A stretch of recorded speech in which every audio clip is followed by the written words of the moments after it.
نحمده ونستعينه ونستغفره ونؤمن به ونتوكل عليه ونعوذ بالله من شرور أنفسنا ومن سيئات أعمالنا من يهده الله فلا ومن يضلله فلا هادي له ونشهد أن لا إله إلا الله وحده لا شريك له ونشهد أن محمدا عبده ورسوله الذي أرسله بالحق بشيرا ونذيرا وداعيا إلى الله بإذنه وسراجا ونقرا منيرا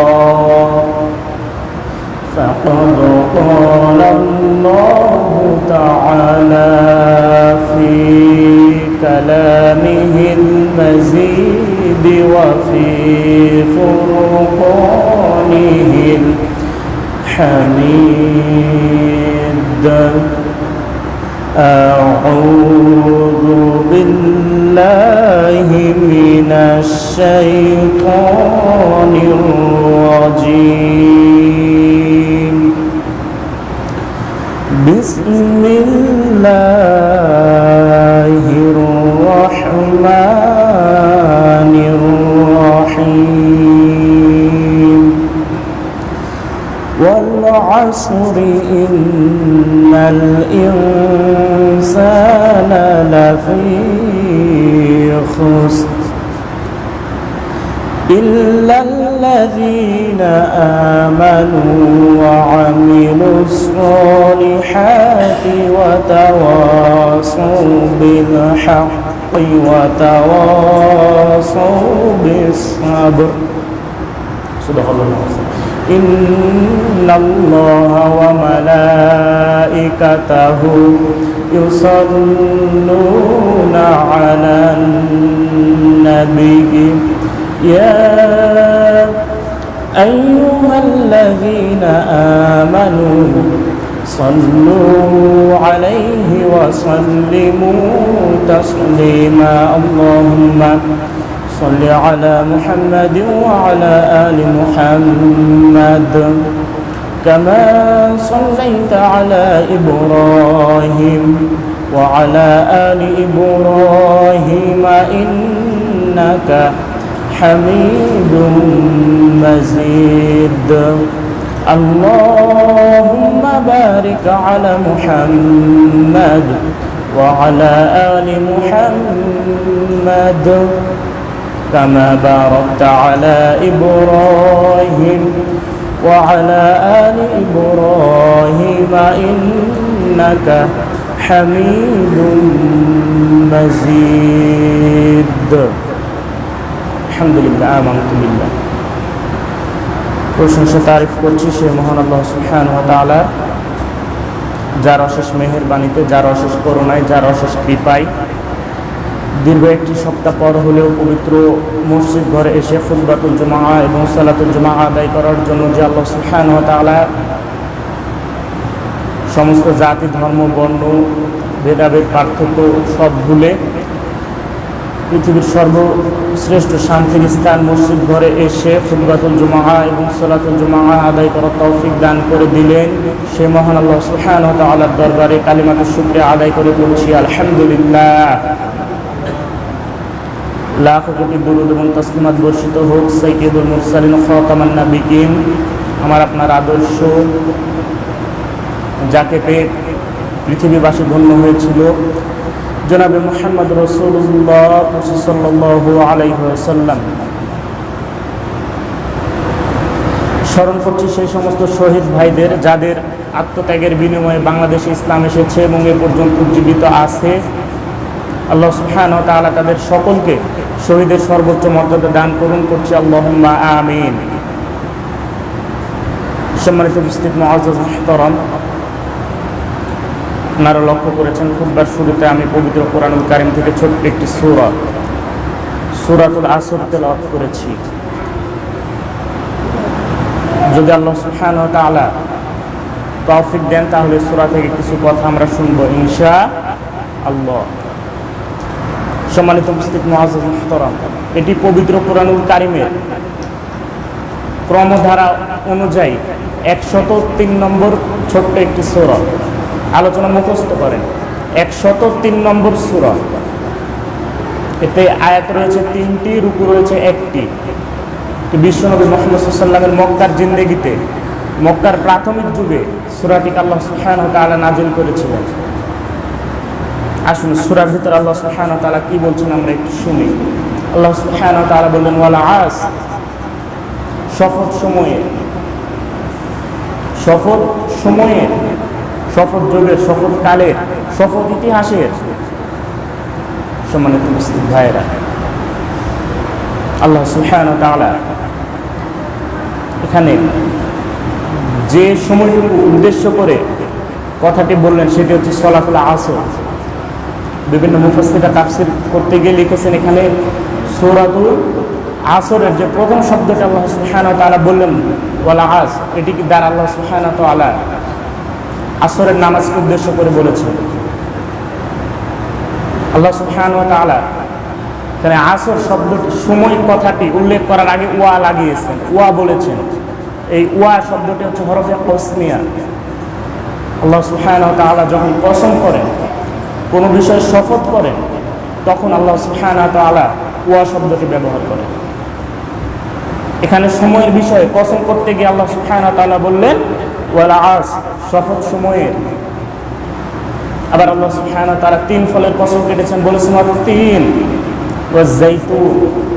এভাবে কুরআনুল কারীমের যত জায়গায় আল্লাহ সুবহানাহু ওয়া তাআলা কোনো বিষয়ে শপথ করেছেন, কসম কেটেছেন, সে জায়গায় আল্লাহ সুবহানাহু ওয়া তাআলা ওয়া শব্দটি ব্যবহার করেছেন। সম্মানিত উপস্থিত ভাইয়েরা, এখন আপনাদের কাছে আমার প্রশ্ন, আমরা কসম করি কিনা? আমরাও তো কসম করি, কসম কাটি। আমরা কসম করি আল্লাহ সুবহানাহু ওয়া তাআলার নামে। কেন আমরা কসম করি? কোনো বিষয়কে সুস্পষ্টভাবে বোঝানোর জন্য, দৃঢ়ভাবে, মজবুতভাবে বোঝানোর জন্য, বিশ্বাসযোগ্য করানোর জন্য আমরা কসম করি, ঠিক কিনা? কিন্তু আমরা কসম করি কার নামে? আল্লাহ সুবহানাহু ওয়া তাআলার নামে। বলি আমরা আল্লাহর কসম, কিন্তু আল্লাহ সুবহানাহু ওয়া তাআলা বললেন, বান্দা তুমি কোনো বিষয়কে ভালোভাবে বোঝানোর জন্য, স্পষ্ট করার জন্য আমার নামে কসম করো। কেন আমার নামে কসম করো? আমরা বললাম আল্লাহ তুমি হলো আমাদের রব, তুমি হলো আমাদের সৃষ্টিকর্তা, সেজন্য আমরা তোমার নামে কসম করি। কিন্তু আল্লাহ সুবহানাহু ওয়া তাআলা কার নামে কসম কাটবে? তার চাইতে তো বড় পৃথিবীতে আর কেউ নাই, তার থেকে তো বড় কেউ নাই, তিনি কার নামে কসম কাটবে? যখন আমরা প্রশ্ন করলাম আল্লাহ তুমি কার নামে কসম করো, আল্লাহ সুবহানাহু ওয়া তাআলা তখন বললেন, বান্দা আমি যেহেতু তোমাদের থেকে বড়, সেজন্য তোমরা আমার নামে কসম করো, কিন্তু আমার থেকে তো বড় পৃথিবীতে কেউ নাই, আমি কার নামে কসম কাটি?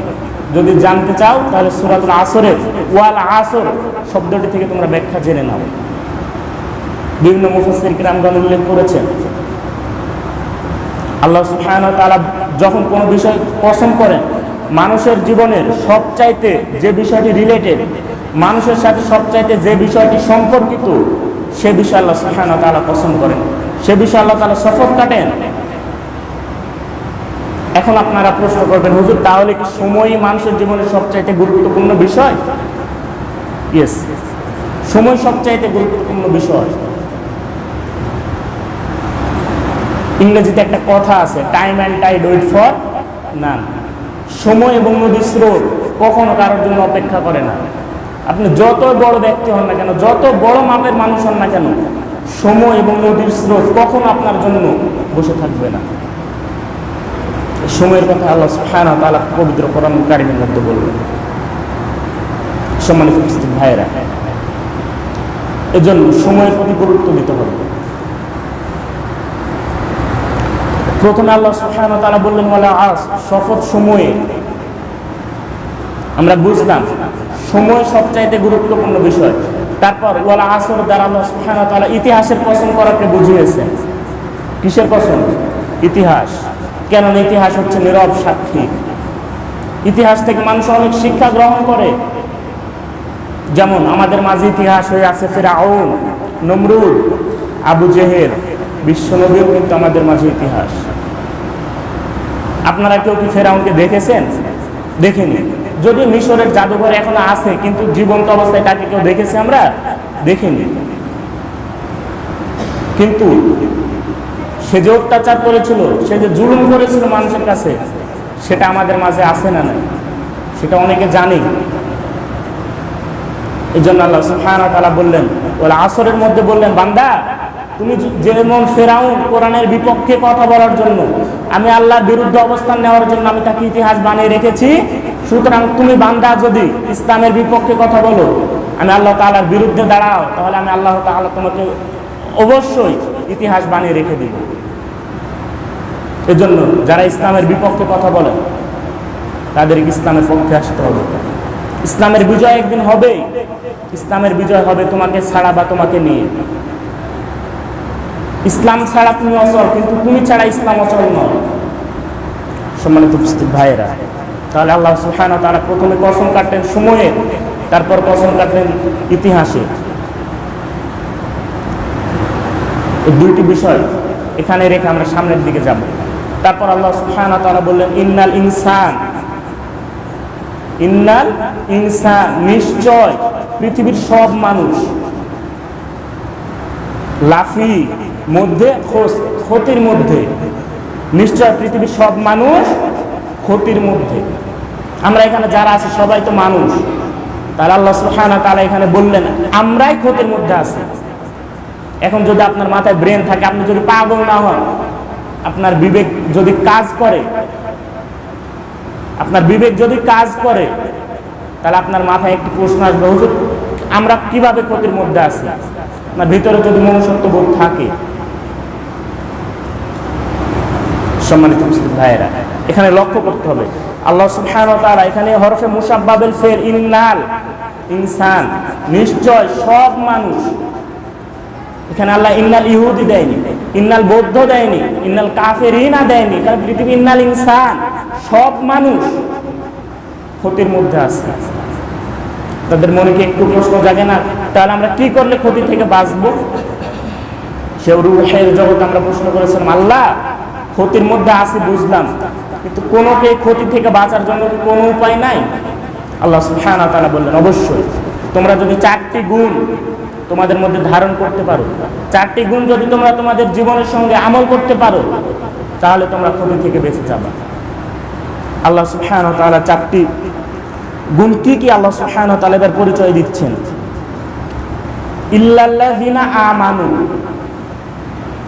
নিশ্চয় যারা ঈমান এনেছে। 1 নম্বর পরিচয়, যারা ক্ষতি থেকে বেঁচে আছে তাদের 1 নম্বর পরিচয় ইল্লাল্লাযিনা আমানু, তাদেরকে ঈমান আনতে হবে, তাদেরকে ঈমান আনতে হবে। এখন প্রশ্ন হলো, হুজুর ঈমান কি জিনিস?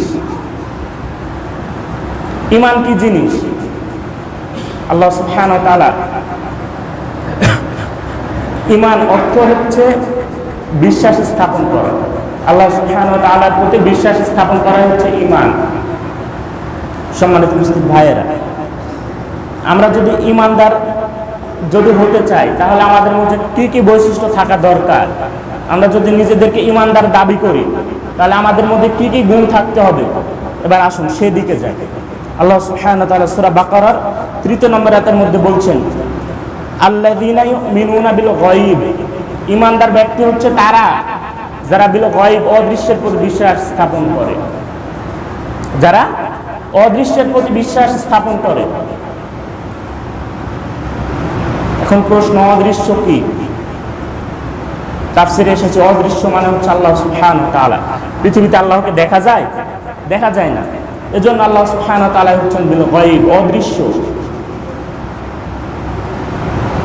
অনেক নাস্তিকরা বলে আনসিং ইজ নাথিং, যা দেখি না তা মানি না, দেয়ার ইজ নো গড, আল্লাহ বলতে কিচ্ছু নাই।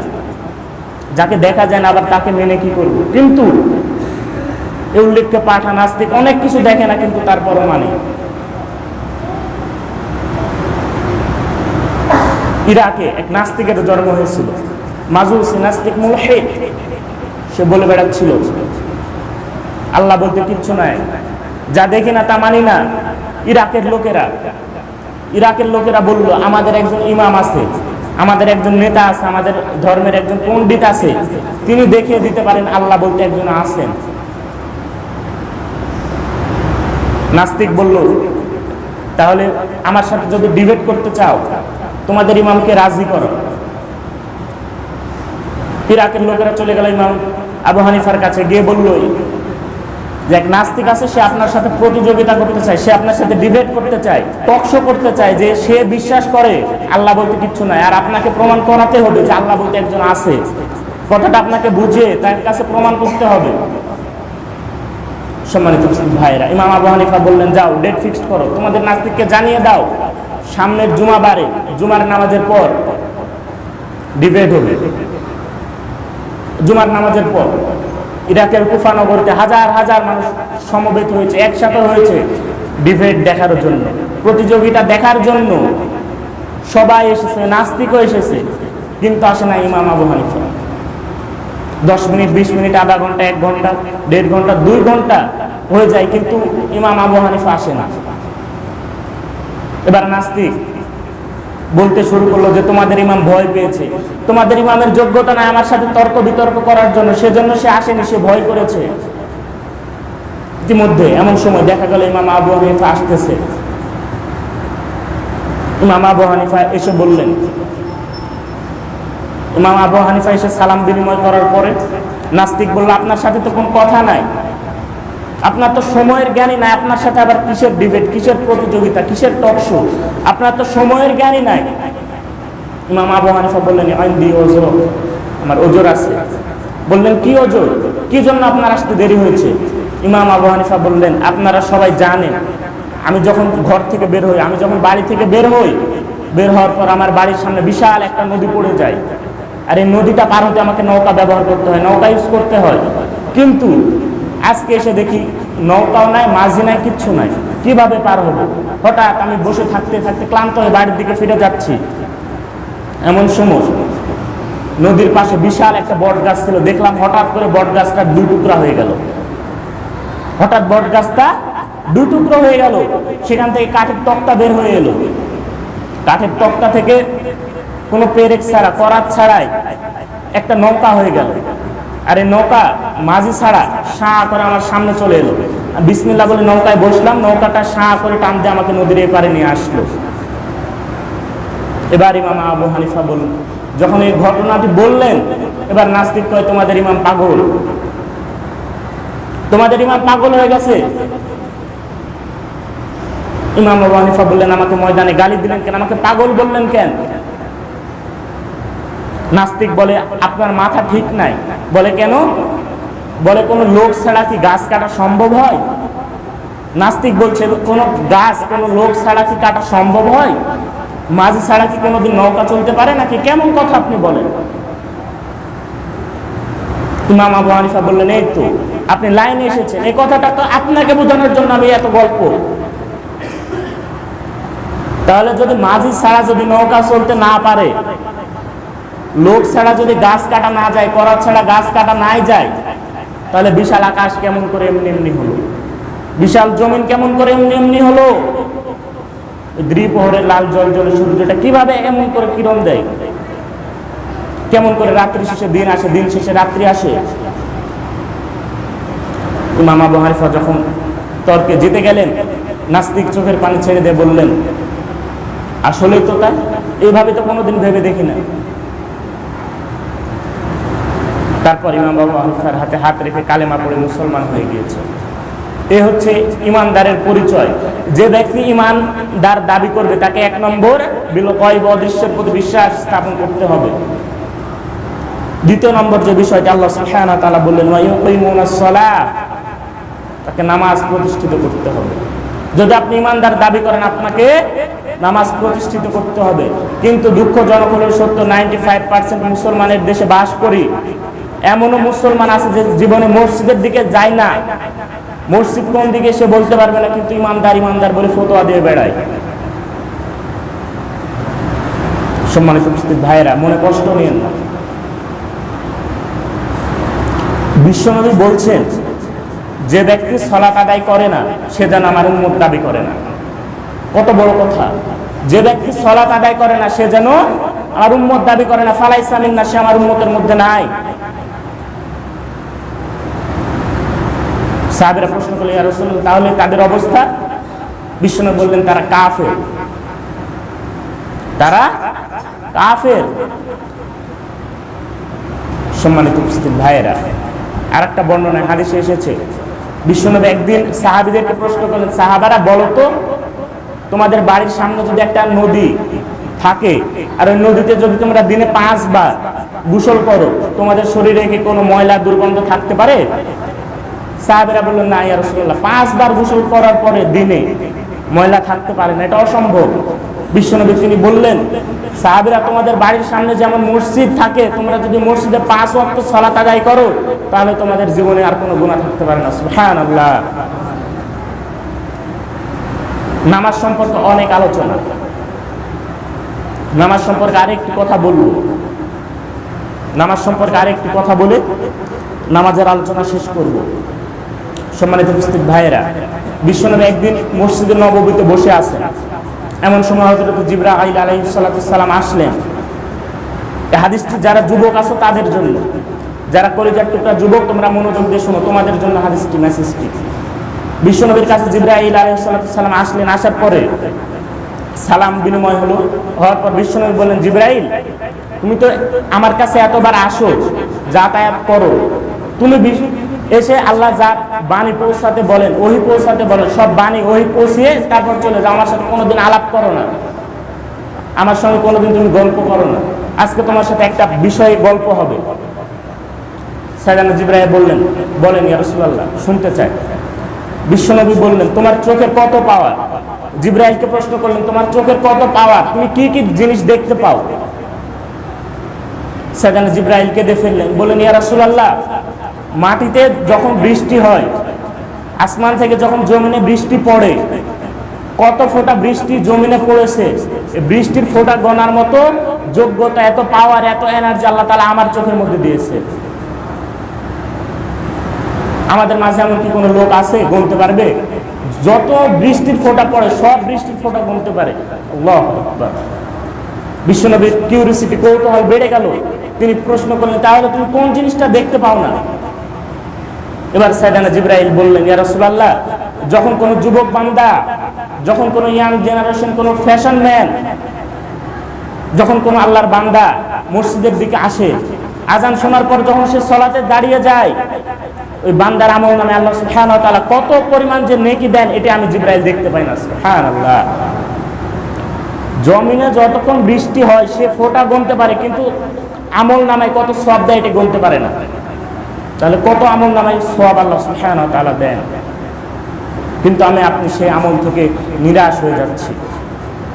এর জন্য আমাদেরকে ইসলামের পথে ফিরে আসতে হবে। সম্মানিত ভাইয়েরা, যেহেতু দীর্ঘ আলোচনা, সূরা আসরের প্রথম নম্বর ক্ষতি থেকে যে শ্রেণী বেঁচে থাকবে তারা হচ্ছে ইমানদার। আর ইমানদারের 1 নম্বর পরিচয় আল্লাহর প্রতি বিশ্বাস স্থাপন করা, 2 নম্বর পরিচয় তাদেরকে সালাত প্রতিষ্ঠিত করতে হবে। আসেন, 2য় নম্বর শ্রেণী কারা?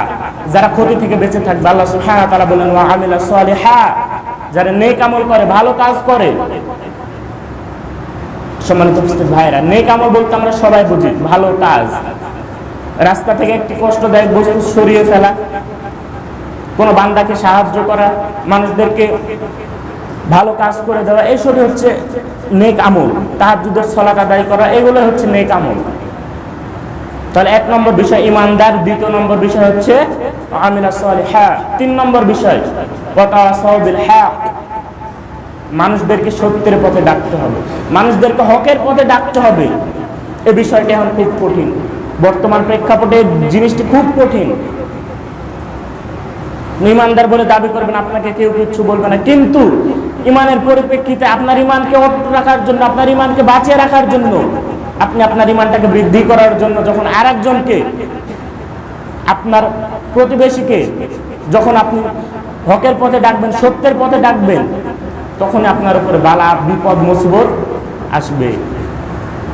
আমার ভাইরা, মনে রাখতে হবে, ইসলামের পথ ফুল বিছানো পথ নয়। বিশ্বনবী ইসলামের পথে চলতে গিয়ে বিশ্বনবী তায়েফের ময়দানে দমদম মোবারক শহীদ করেছেন, বিশ্বনবীর দাঁত ভাঙা হয়েছে, বিশ্বনবীকে শিহাবে আবু তালিবের 3 বছর জেলখানায় বন্দী রাখা হয়েছিল। সুতরাং আপনি যদি সেই নবীর উত্তরসূরি হিসাবে আর এক ভাইকে ইসলামের দাওয়াত দেন, তাহলে আপনার উপর বিপদ বালা মুসিবত আসাটাই স্বাভাবিক। সম্মানিত উপস্থিত ভাইয়েরা, তাহলে আমরা যারা ইমানদার বলে দাবি করি, আমাদের জন্য সৎ আমল করতে হবে এবং আমরা যে আমল করি এই আমলটা অন্য ভাইকে করানোর জন্য চেষ্টা করতে হবে। আপনি যখনই তার কাছে চেষ্টা করাবেন, তার কাছে ইসলামের বাণী পৌঁছাবেন, আপনার উপরে বিপদ বালা মুসিবত আসবে। আল্লাহ সুবহানাহু ওয়া তাআলা বলেন, ওয়ালা নাবলুওয়ান্নাকুম বিশাইইম মিনাল খাউফি ওয়াল জু' ওয়া নাকসিম মিনাল আমওয়ালি ওয়াল আনফুসি ওয়াস সামারাত। বান্দা, তুমি যখন ইমানদার বলে দাবি করবা, নিজেকে যখন ইমানদার বলে দাবি করবা, ইসলামের পথে অবিচল থাকবা, তোমার উপরে বিপদ বালা মুসিবত আসবে। আর এই বিপদ বালা মুসিবতকে উপেক্ষা করে আপনাকে ধৈর্য ধারণ করে ইমানদারের পরিচয় দিতে হবে। সম্মানিত উপস্থিত ভাইয়েরা, সূরাতুল আসরের যে তাফসীর আজকে আমরা শিখলাম, বুঝলাম, জানলাম, এখানে যে 4 শ্রেণীর কথা বলা হয়েছে, প্রথম নম্বর হচ্ছে ইমানদার, দ্বিতীয় নম্বর হচ্ছে যারা নেক আমল করে, তৃতীয় নম্বর যারা মানুষদেরকে হকের পথে ডাকে, সত্যের পথে ডাকে, এবং চতুর্থ নম্বর যে বিষয়টি আল্লাহ সুবহানাহু ওয়া তাআলা এখানে বললেন সেটি হচ্ছে ধৈর্য ধারণ করতে। ধৈর্য ধারণ করতে হবে। এই 4টি গুণ যদি আপনার মধ্যে থাকে, তাহলে আপনি ক্ষতির মধ্যে থেকে বেঁচে থাকবেন, তাহলে আপনার ক্ষতির মধ্যে থাকবেন না। হাদিসের মধ্যে এসেছে, বিশ্বনবী বলছেন, যখন বিশ্বনবীর সাহাবীদের মাঝে পরস্পরের দেখা সাক্ষাৎ হতো, যখন কোনো মজলিসে তারা একত্রিত হতো, হওয়ার পর মজলিস শেষে যখন তারা বাসায় যেত, তারা যখন বাসায় ফিরে যেত, যাওয়ার আগে এক সাহাবী অন্য সাহাবীকে সূরাতুল আসর না শুনিয়ে তারা যেত না। এখানে মুফাসসিররা লিখেছেন কেন তারা সূরাতুল আসর শোনাতেন কেন। সম্মানিত ভাইরা, মুফাসসির কিরাম লিখেছেন, সূরাতুল আসর এমন একটি সূরা যে সূরা দ্বারা আল্লাহ সুবহানাহু ওয়া তাআলা মানুষের হায়াত এবং জীবনের মধ্যেকার ঘটে যাওয়া সব বিষয়ে আলোচনা করেছে। এজন্য সাহাবীরা এর মর্ম বুঝতেন, এজন্য সূরাতুল আসর তারা পাঠ করে শুনিয়ে তারপর বাসায় যেতেন, পাঠ করে সতর্ক করতেন, সাবধান করে দিতেন, তারপরে বাসায় যেতেন। এটা হচ্ছে ইমানদারের পরিচয়। সম্মানিত উপস্থিত ভাইরা, তাহলে আজকের আলোচনা থেকে আমরা যে বিষয়টি জানলাম, আমাদেরকে 1 নম্বর ইমান আনতে হবে, 2 নম্বর নেক আমল করতে হবে, 3 নম্বর আমাদেরকে মানুষদেরকে অন্যায়ের পথ থেকে সত্যের পথে ডাকতে হবে, এবং 4 নম্বর যে বিষয়টি সেটা হচ্ছে ধৈর্য ধারণ করতে হবে। যদি আমরা এই 4টি কাজ করতে পারি তাহলে আমরা সাকসেসফুল। আল্লাহ সুবহানাহু ওয়া তাআলা এই 4টি গুণ আমি সহ প্রত্যেককে ধারণ করার তৌফিক দান করুন। পড়ছি আল্লাহুম্মা আমিন। এ বলে আমি আমার সংক্ষিপ্ত খুতবা এখানে শেষ করছি। ওয়া আখিরু দা'ওয়ানা আলহামদুলিল্লাহি রাব্বিল আলামিন। আসসালামু আলাইকুম ওয়া রাহমাতুল্লাহি ওয়া বারাকাতুহু।